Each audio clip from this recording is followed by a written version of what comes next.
I bought this 2010 Corolla with 116,000 miles for $4,500. That's right, $4,500. That's definitely top dollar for this 2010 Corolla, but it is a one owner with pretty good miles as well. Usually these have 160,000 plus miles. So I'm feeling pretty confident about this one because it is a one owner, low miles, and it's never been in an accident.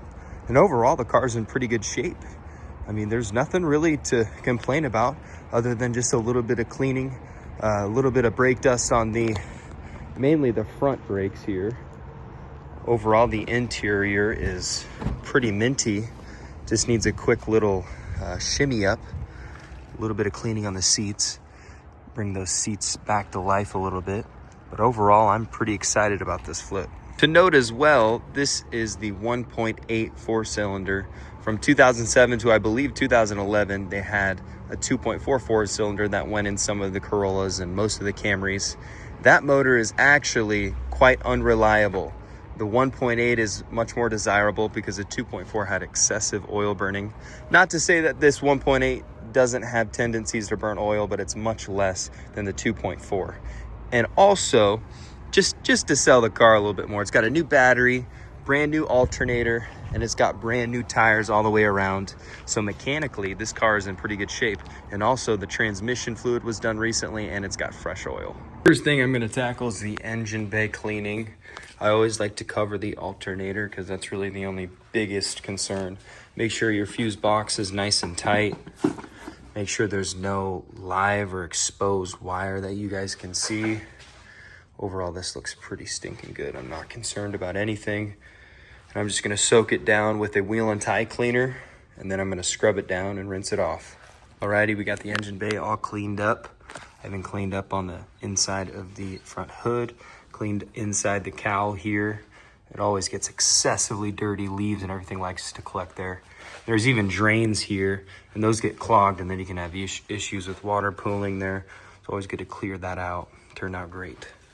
And a pro tip here when we're finishing the engine bay cleaning, I'm gonna take a conditioner like Meguiar's Hyper Dressing, and I'm just gonna spray it all inside on the plastics.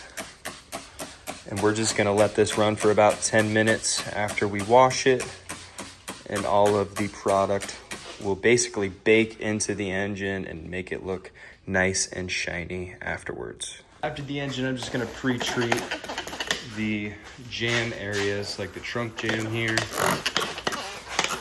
I like to pre-treat it so I don't have to physically scrub the jams out. But I'm gonna let that chemical sit for a little bit, and then I'll come in with the pressure washer and just start pressure washing. It's okay if I get a little bit of moisture in the inside because we are gonna be doing the interior detail directly after washing the exterior. Engine is clean and the door jambs are rinsed out, body's rinsed off, and I'm just spraying the same product I use on the engine, the wheel and tire cleaner. I just spray it on the outside. It'll help eat up any tar, any iron fallout, and it'll help strip any of the contaminants on the paint. And while it's sitting here, I'm gonna go in and I'm gonna contact wash the entire body, and it'll come out looking nice and clean. It's time to get these rims done, and that brake dust is on there really good, so I'm gonna use some acid and just a nice hard bristle brush, and I'm gonna go and attack all this brake dust. I'll show you the before and after. Yeah, these results are insane. Holy cow, that stuff definitely works. Alrighty, moving into the interior now. There's not a whole lot of filth and dirtiness, but I want to get it looking absolutely perfect. There's a little bit of discoloration in the seats, so I think if I hit it with some stain remover and buff it out, I'll get these seats looking a lot brighter, just because I think it's soaked in a little bit of sweat and oil and dirt over the years. They've probably never been fully cleaned. But overall, there's not a whole lot to do here. Even the steering wheel's pretty clean, and even these switches are pretty clean. But just, I think the biggest difference is gonna be getting the carpet and the seats looking perfect. Right, interior is done. It's looking super fresh. Seats look a little bit wet still, but overall, turned out looking great. It already looked good before, but this is just a good process to get a car looking perfect for sale, even if it already looked pretty good. Just going all the way with the car, is very, very important and helps you get top dollar for the vehicle. What I use on the interior is a drill with this cone drill attachment. This is really, really important to help get those fibers cleaned out, because a lot of times a vacuum alone is not going to get the whole job done, but come in with this and it's going to get the carpet looking perfect. Another detailer tip is using a magic eraser. Magic eraser is honestly arguably the same as the cone drill brush, but for the plastics, so that kind of same comparison of efficiency, but this is really good on the plastics. Soak it down with some all-purpose cleaner and then scrub it into any of the scuffs, scratches from your shoes when you're getting inside of the car and out of the car, using this stuff to get that really dirty, grimy stuff on the steering wheel. A magic eraser is super, super helpful.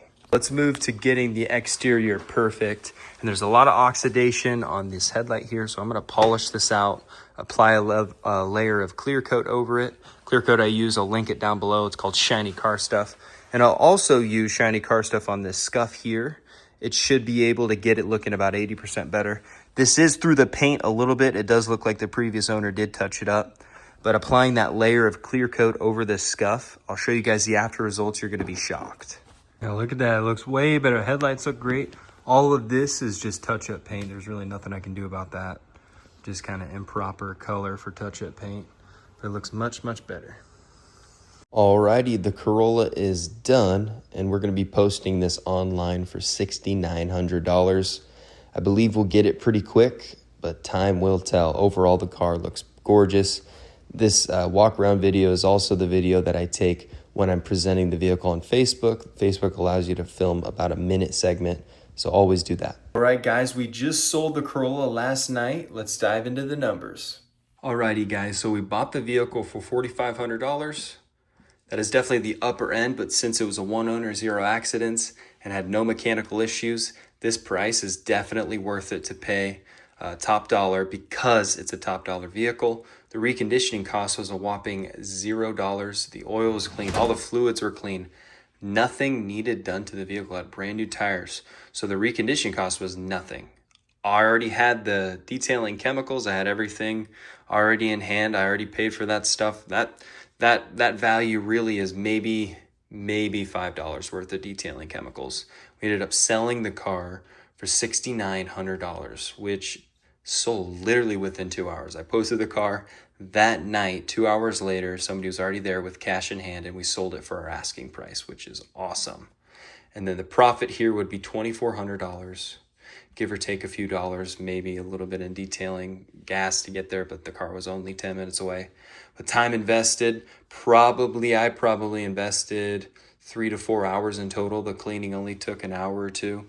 I guess negotiating with the sellers, bringing the car back to the shop, maybe 30, 40 minutes, selling the car, maybe an hour. So really very minimal effort into this vehicle to get a whopping $2,400 in profit. That is awesome. Thanks for watching the video, guys. I hope you enjoyed it. And if you're not following or subscribed yet, please do. It really helps out. We're trying to get to 1,000 followers. We're pretty close. We're almost there. So if you guys could hit the subscribe button, please do it. Hit the like button. Comment below what you guys thought. What's your guys' best flip? Let us know down below.